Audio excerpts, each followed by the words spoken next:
London, British fishermen are calling on the government to send in the Royal Navy to protect them from their French rivals in the bizarre conflict dubbed the Scallop Wars.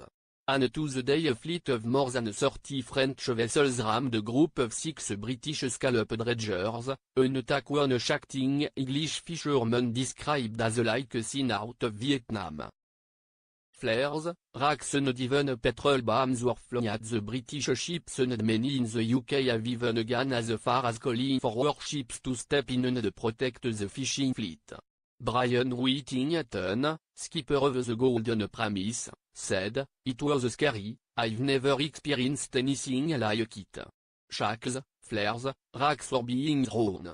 Maybe the Royal Navy could help us next time."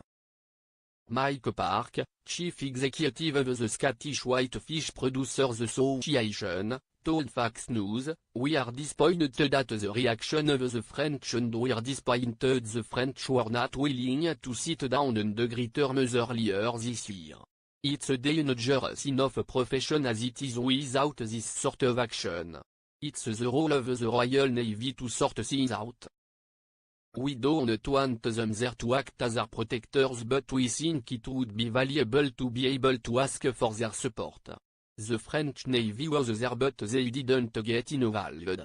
We are still trying to set up a meeting with the French industry. We need to take the tension out of it, we can't put fishermen in harm's way." Scottish lecturer Dean McKinnon Thompson added. "Send in the Royal Navy to protect British fishermen's legal rights. Cannot capitulate to violence and illegality on part of the French. As extreme as it sounds, the Royal Navy has a form for intervening in a fishing dispute.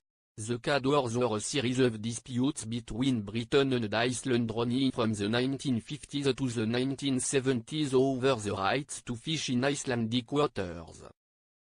At one point, 37 warships were mobilized in the disputed territory, and even went as far as ramming Icelandic vessels trying to stop British trawlers. However, Britain conceded after Iceland threatened to leave NATO at the height of the Cold War, a move many saw as a national humiliation and an economic disaster. Andrew Matthews PIVAP.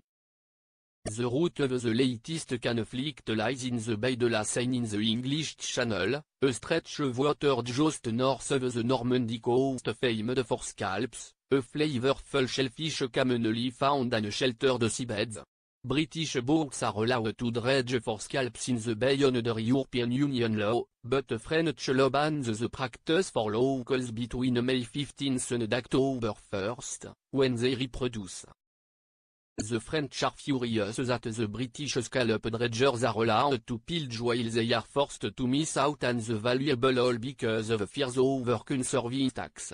The last engagement happened 15 miles off the coast of Le Havre in October 2012, when 40 French boats tried to ram the Brits and attempted to tangle their propellers using nets. Since then, the two nations have observed a tense armistice after the UK agreed to keep larger boats away. But Britain's plan to leave the EU-Brexit has muddied the already murky waters. Anti-European Union leaders are furious that the EU-loving French are trying to prevent British fishermen from making a living. They also pointed out the French have no such qualms about fishing in British waters under the protection of EU law. Top Brexit campaigner Nigel Farage said, "How about this, we take back control of our territorial fishing waters, we manage it properly and it's going to be worth £3 to $5 billion, for $6.5 billion, every single year to this country. As an island nation, in our hearts, this matters." But Remainers claim Europe-wide regulations are vital to prevent just this sort of territorial dispute, as well as protect fish stocks and the marine environment. One said, "So British boats go into French waters to scrape the scallop beds clean and the French are at fault apparently." No better example of what Brexiters actually want, the right to plunder all planetary resources with no letter hindrance by regulation or reason.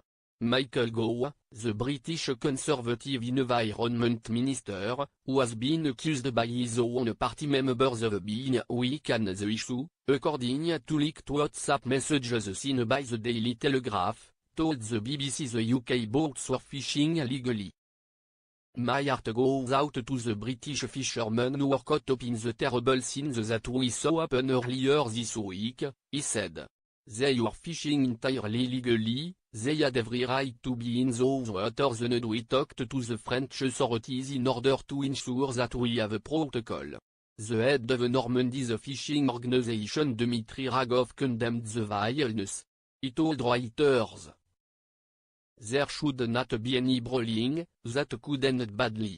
Our main UK counterpart has proposed we hold talks quickly in France, will receive a UK delegation in the coming days. Ragov said a lot of the tension arises from fishing methods.